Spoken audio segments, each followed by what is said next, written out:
സുപ്രഭാതം. ഇന്ന് വീണ്ടും നിങ്ങളോടൊപ്പം കുറച്ച് ചിന്തകൾ പങ്കുവയ്ക്കുവാൻ കഴിഞ്ഞതിൽ എനിക്ക് ഏറെ സന്തോഷമുണ്ട്. ഒരു ദിവസം മഴ പെയ്യുമെന്ന പ്രവചനം കേട്ട് കുടയുമായി വീട്ടിൽ നിന്നിറങ്ങി. ആകാശം മുഴുവൻ മേഘാവൃതമായിരുന്നു. മഴ ഉറപ്പാണെന്ന് തോന്നി. പക്ഷെ അന്ന് ഒരു തുള്ളി മഴ പോലും പെയ്തില്ല.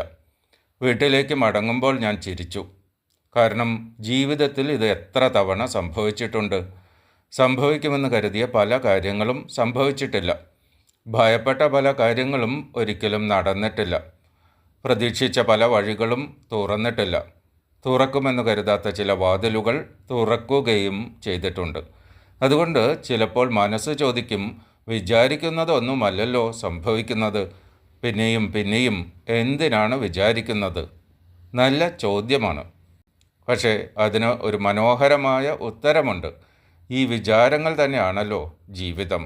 മനുഷ്യൻ എന്ന ജീവി വിചാരിക്കുന്നത് കൊണ്ടാണ് മനുഷ്യനായത്. ഒരു കർഷകൻ വിത്ത് വിതയ്ക്കുമ്പോൾ വിളവിനെക്കുറിച്ച് വിചാരിക്കുന്നു. ഒരു മാതാപിതാവ് കുട്ടിയെ വളർത്തുമ്പോൾ അവരുടെ ഭാവിയെക്കുറിച്ച് വിചാരിക്കുന്നു. ഒരു വിദ്യാർത്ഥി പഠിക്കുമ്പോൾ നാളെയെക്കുറിച്ച് വിചാരിക്കുന്നു. വിചാരങ്ങളില്ലെങ്കിൽ പ്രതീക്ഷകളില്ല. പ്രതീക്ഷകളില്ലെങ്കിൽ യാത്രകളില്ല. യാത്രകളില്ലെങ്കിൽ വളർച്ചയുമില്ല. പ്രശ്നം വിചാരിക്കുന്നതിലല്ല, വിചാരങ്ങളെ യാഥാർത്ഥ്യമെന്ന് തെറ്റിദ്ധരിക്കുന്നതിലാണ്.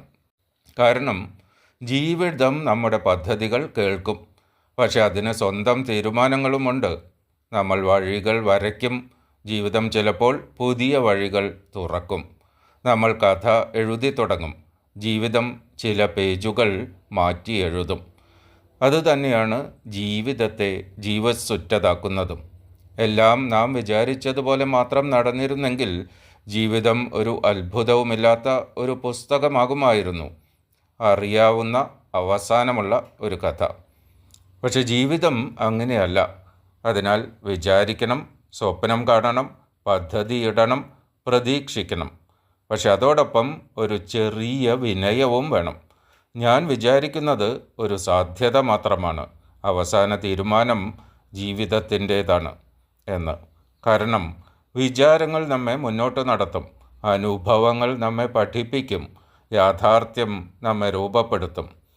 അവസാനം തിരിഞ്ഞു നോക്കുമ്പോൾ മനസ്സിലാകും, നമ്മൾ ജീവിച്ചത് സംഭവിച്ച കാര്യങ്ങൾ മാത്രം കൊണ്ടല്ല, സംഭവിക്കുമെന്ന് വിചാരിച്ച കാര്യങ്ങളും സംഭവിക്കാതെ പോയ കാര്യങ്ങളും അതിനിടയിൽ ജനിച്ച പ്രതീക്ഷകളും സ്വപ്നങ്ങളും കൊണ്ടുകൂടി ആണ് എന്ന്. അതുകൊണ്ട് വിചാരിക്കുന്നത് ഒന്നുമല്ലല്ലോ സംഭവിക്കുന്നത് എന്നറിഞ്ഞിട്ടും മനുഷ്യൻ വീണ്ടും വീണ്ടും വിചാരിക്കും, വീണ്ടും സ്വപ്നം കാണും, വീണ്ടും പ്രതീക്ഷിക്കും. കാരണം ഈ വിചാരങ്ങൾ തന്നെയാണല്ലോ ജീവിതം. അവ ഇല്ലെങ്കിൽ ജീവിതം മുന്നോട്ട് പോകില്ല. അവ മാത്രം മതിയെങ്കിൽ ജീവിതം പൂർണ്ണമാകില്ല. ഇരുവരും ചേർന്നതാണ് മനുഷ്യൻ്റെ യാത്ര.